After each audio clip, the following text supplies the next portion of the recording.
Well, the semester is flying by and it's week 13 where we focus on meetings, conventions, and expositions. And there are quite a number of students that I've come across through the years that have an interest in meetings, conventions, and expositions.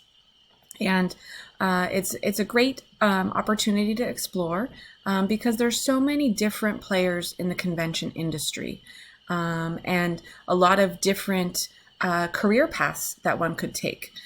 Certainly, there are meeting planners that work for companies internally to be able to plan their company meetings. There are companies that are meeting planners that sell their services to anyone who is interested in planning an event.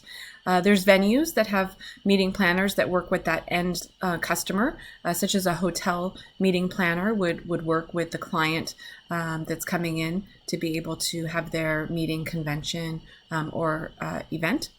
And other venues as well.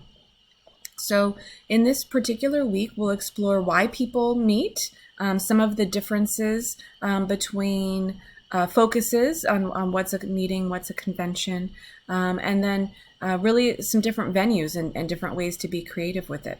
We'll follow this with special events in the next week, so kind of building upon it. So for this week, I hope you enjoy learning about meetings, conventions, and expositions. And also, I think the assignment of planning a symposium is kind of fun. One of the things in that particular assignment is making sure that you think about your target audience and how you're going to market your symposium. A lot of these meetings are actually put in place to make money. So you'd want to think about how you were going to sell tickets and how you were going to get things maybe donated or exceed your ticket sales so that you can turn a profit. So just some ideas of things to look out for if meetings, conventions, and expositions has been a passion of yours. And feel free to share if you've also ever attended a meeting or a convention or an exposition of some sort.